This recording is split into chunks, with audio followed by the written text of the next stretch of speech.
Welcome, pursuers, to the Pursuit of Calling podcast, where my goal and purpose is to provide you with the strategies and tools needed to successfully discover and pursue your God-given calling. I'm your host, Thomas Carney, and today we're talking about getting going or getting gone.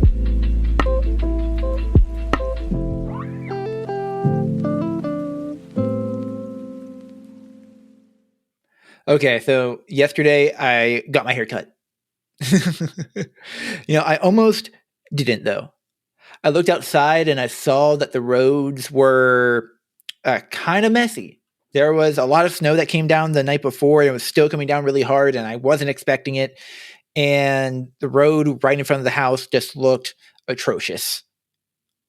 So my hairdresser, or whatever you want to call, I don't actually know what the title is, but whenever she texted me, she asked me if I was still coming in. And I'm assuming because of the snow, and I said, yeah, I'm coming in. I'm gonna try to brave the storm. And then, be honest with you, a few moments later, I texted her and said, hey, I actually think we should reschedule. And then, not even kidding, 2 minutes after that, I decided to go in anyway. And I texted her and say, hey, actually, you know what? No, I'm going to come in and I'll let you know. I'll keep you posted. So that's what I did. And you know what the funny thing is? When I finally got in my car and I drove down the road, even though the roads right in front of my house looked really bad, just a little bit of ways down the road, not even 100 yards, the roads were clear. Perfectly fine. I had nothing to worry about. However, I almost let something that seems to be scary and unknown that was right in front of me to stop me from getting to what lied ahead. And that's what we'll be talking about today. So, what do you do when the going gets tough? Do you get going or do you get gone? This is a concept I think everyone will resonate with. We all face challenges on this pursuit of calling that we all face, and we all face obstacles that get in our way. It's up to us to decide whether we're going to overcome them or not. Ryan Holiday has a book called "The Obstacle Is the Way," and that whole concept it's a philosophical concept, meaning that you can't go around obstacles, you can't dig under them, you can't go over them. You have to go through them. So it's up to us on this pursuit of our calling, our God-given calling, to decide how we're going to deal with these obstacles. A lot of the time we just don't take action, but that's actually not the problem. Something I learned in my coaching training recently is that the problem isn't not taking the action, it's what is in the way of taking the action. AKA, like we've been talking about, the obstacle. So what do you do in the situation where you feel something is holding you back or is in your way from you accomplishing your goals? I want you to ask yourself this question first. What is it that has me stuck exactly? So what is it that is in my way? What is the obstacle exactly? For me, as a very rudimentary example, for me, it was getting my hair cut. I literally felt stuck at home. So what actually had me stuck, however, was my own fear of not knowing if I'd get in an accident or not. My car is only 2-wheel drive. As I was driving down, as I was thinking about whether I should go in my car or not, whether I should go to my haircut, my scheduled haircut or not, the thoughts started entering my mind. Like, my car is only 2-wheel drive. Like, it can't drive in snow like this. Or, I can reschedule. I don't want to reschedule, but I can. If I have to, I can push it off. That's fine. And I'm happy I decided to go because I needed a haircut. And you know what I did next? Well, in this instance, I thought about the likelihood of me getting into an accident. What's the likelihood of this? Maybe for me, it was a perceived this obstacle that I thought was the thing that I thought was the obstacle wasn't actually an obstacle. What was the likelihood of me getting into an accident. In all honesty, the trip's only about 5 minutes. So I was overreacting a lot. So the likelihood of me getting into an accident was slim to none. So our worries, my worries at that time, my worries were holding me back. Our worries hold us back, even when it's something as irrational as I just described. So I was going to jump into another part, but whenever you face an obstacle, you don't immediately decide that obstacle is unmovable.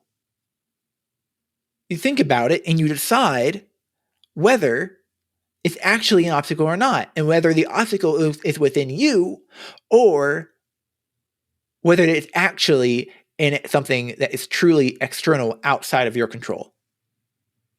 So what do you do when you feel the likelihood is high that something might go wrong? That maybe what is the likelihood that this obstacle is actually an obstacle that is outside of your control? Well, I'll tell you what you shouldn't do.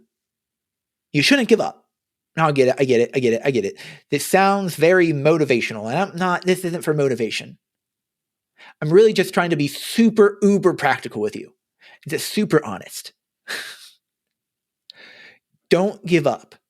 Because the second you give up, the second you decide that obstacle is too much, the second you decide that your calling isn't worth it. It's the second you decide that thing that you were going to pursue, this calling, whether it's a particular direction or it's something that you could potentially move for, something that you could potentially really live in your purpose, live in your calling with, but you decide that this obstacle is too big. That instant you decide that obstacle is bigger than your calling. It's that instance where you, and if you're a Christian, it's that instance where you decide that calling or that obstacle, is bigger than the God that gave you that calling. I love what John Maxwell says. He says he doesn't have a career. He has a calling. You can't quit a calling. It's with you all the time. The call is on your life, whether you like it or not. So are you going to decide that whether that obstacle is bigger or smaller than the calling that God put on your life, or that purpose? Maybe you don't believe in God. That purpose that is on your life. I don't care if you believe in God or not. It doesn't matter. You have a purpose. There's a reason you're here. I can go off on a tangent right now, and I have time, so maybe I will.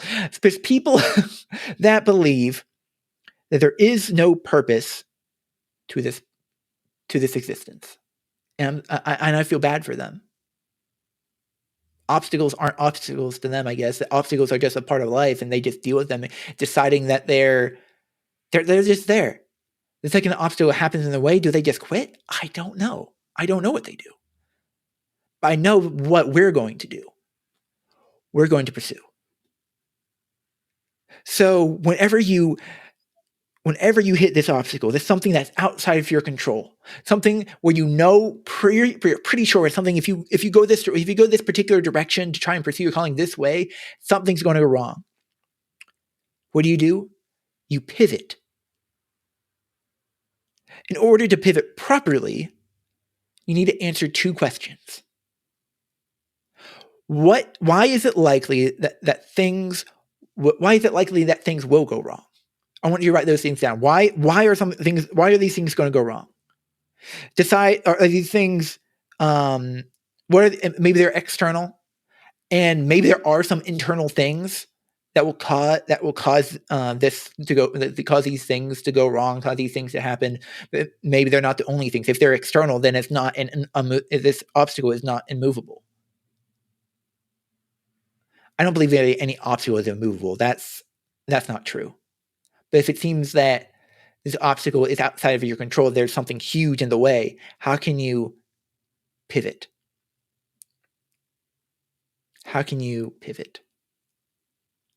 How can you actually get through it? Now, so write down why it's likely that things will go wrong or could go wrong. I shouldn't say hate, but they will. What is the likelihood that those things will go wrong? What are they? And what can you do differently? This is the next question. This is more things for you to write down. What can you do differently so things go right? In other words, so now that you have the feeling that you should pivot, and now that you know why you should pivot, why it's likely, not just because the obstacle is there. That's not why you should pivot. You pivot because you figure out why, and maybe through that first step, you actually realize, oh, actually, I don't need to pivot. Maybe that's what. Maybe you don't even need to do this step 2. Maybe you just keep going because you realize that the obstacle isn't actually in the way. Like me with this, with the snow. I thought I was potential. I could potentially wreck my car, but then I realized the likelihood of that was slim to none. So what can you? But if you decide that it is an obstacle that is external, it's outside of your control, what can you do differently so things go right? What can you do differently so things don't end up with the way that you're perceiving that they will? Write those things down. Now, I decided in my instance I could just turn around. If I felt like it was too dangerous, I could just turn around. Again, it was a short drive. That was a likelihood. My mind was like, okay, I can go. I can turn around. If it's actually that bad, I can turn around, come home. No harm, no foul. I'll reschedule. But I wanted to try. We all have as much potential as we allow ourselves to have. And I believe that you have unlimited potential. And I think that's really exciting if we're being honest. I believe you have unlimited potential. Do you? Thank you for listening to this episode of the Pursuit of Calling podcast. If you enjoyed it, I'd love it if you could share this episode on Facebook, Instagram, X, or wherever you listen, or wherever you are on social media. Let's get the word out, and don't forget to leave the podcast a 5-star review. We don't need those 1 stars.